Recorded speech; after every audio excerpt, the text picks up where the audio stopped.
Okay, um, good afternoon. I'm Zhao Zeyu from Institute of Automation, Chinese Academy of Sciences. Very glad to meet you all today. And I'm very happy to present our work, gesture motion graphs for few-shot speech-driven gesture reenactment.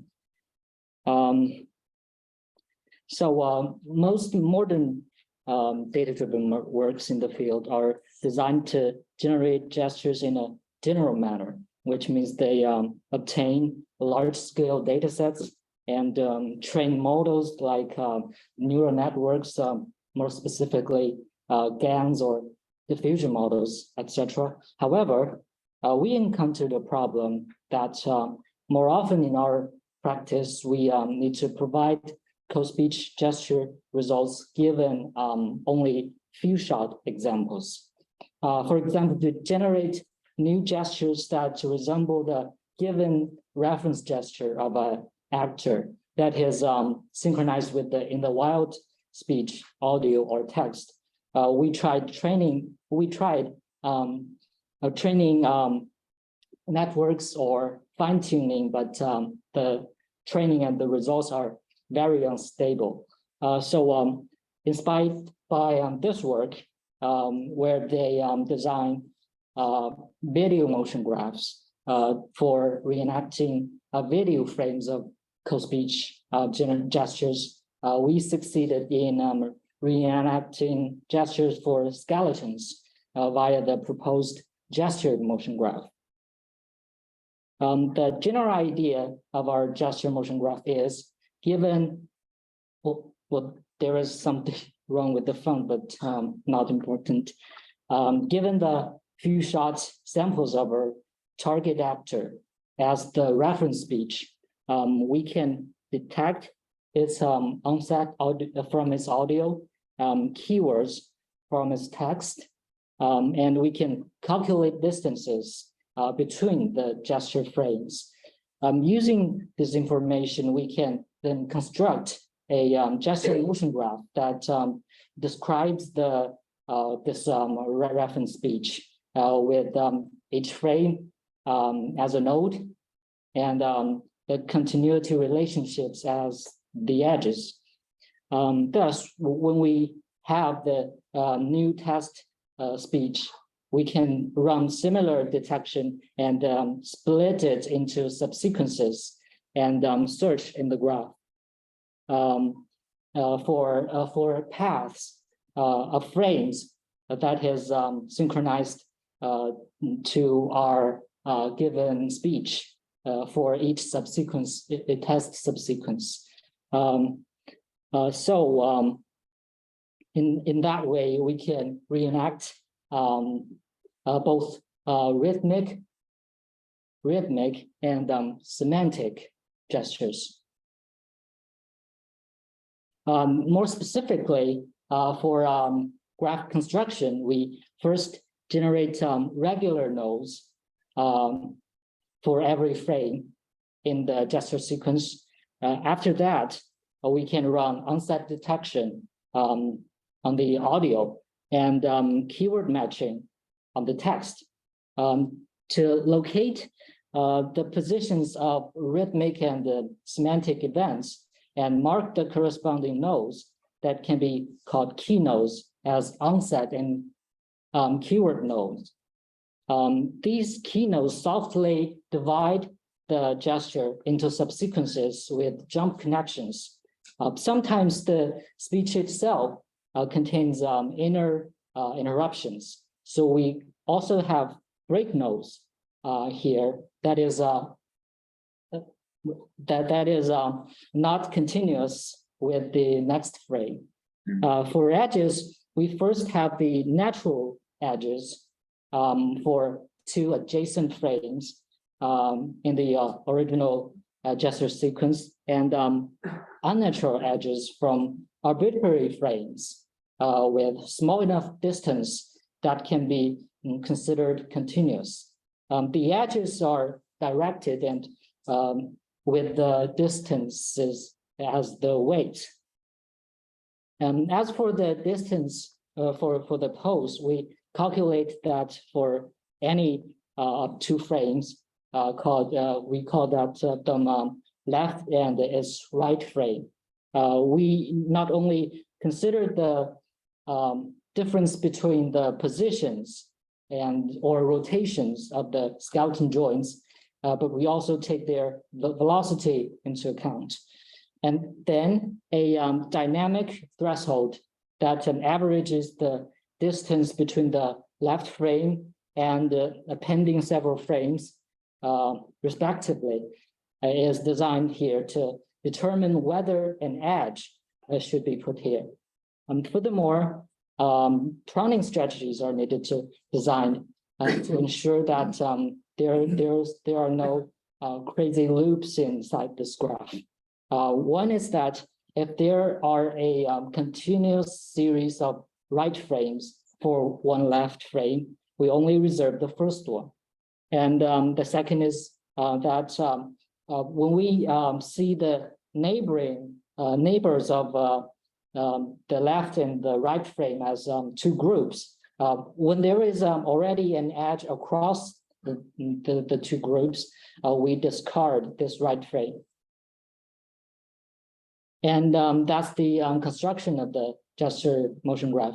When we are given the new test speech, audio, and the text, we can run similar detections that subdivide the text sequence into subsequences using the key positions.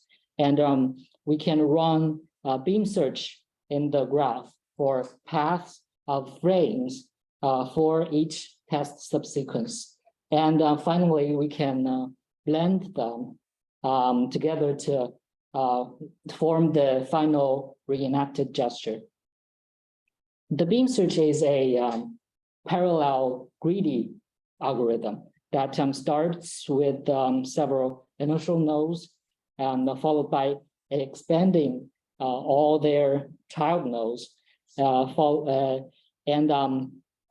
selecting the top paths with the lowest cost and checking whether the path is terminated, and repeat.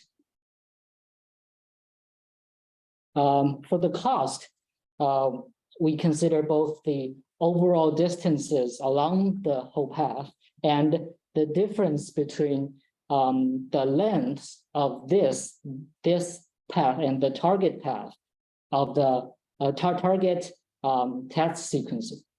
For blending, we repeat the final frame of the left path and the first frame of the right, and interpolate new frames between them.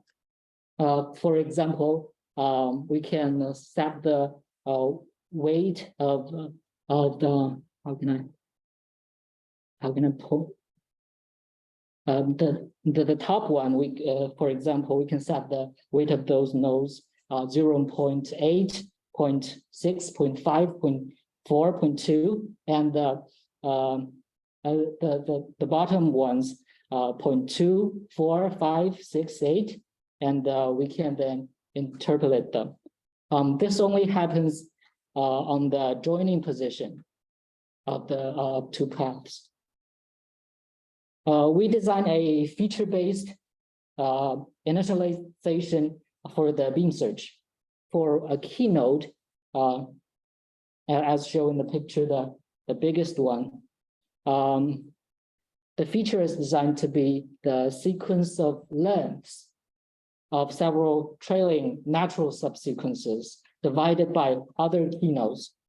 We calculate the distance between the feature of the starting key node of the test subsequence and the features in the graph to select the best matched key nodes that can use to initialize the search.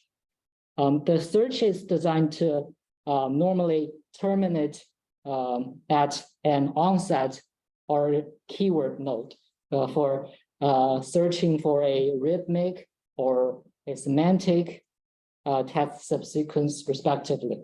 However, we have to design fallback measures like that we fall back to terminating on onset nodes when no matching semantic nodes can be found. If that's not working, we can also randomly ignore key nodes inside the graph for simplicity, or we can repeat a frame to meet the length requirements for accepting a path for the search results. Well, if we run out of key nodes for initialization during retries, we can also randomly initialize nodes.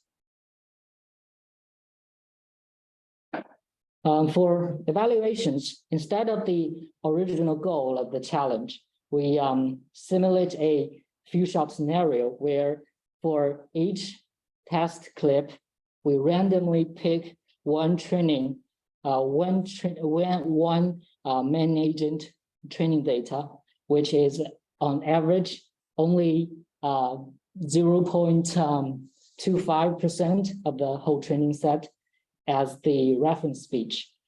And overall, only 17.5% of the training set is used. Despite this, we still managed to provide the top 1/3 appropriateness for agent speech score among participants. However, possibly due to the artifacts inside the reference data and small onset errors, this method does not perform well for human likeness.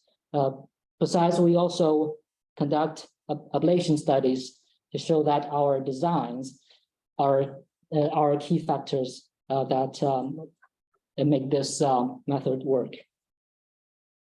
Here we give examples of our reenacted results.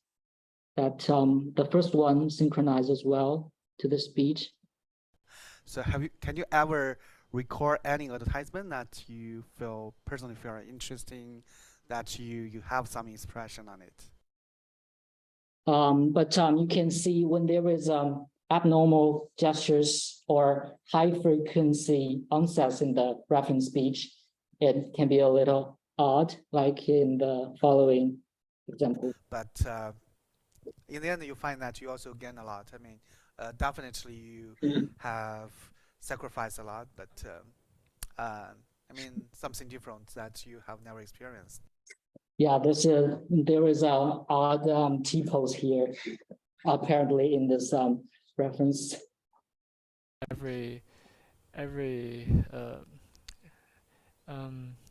So like everything has a mass, right?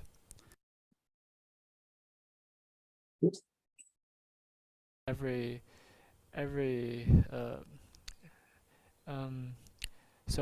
So like everything has a mass, right? So apparently in that reference, just a reference speech, not sufficient enough the gestures are contained in the data set. Well, that is one of the limitations. The other one is that this method does not contain any deep learning components. Such components can be used for improving gesture qualities in multiple ways. And we are currently working on adding this to our method. That's all. Thank you for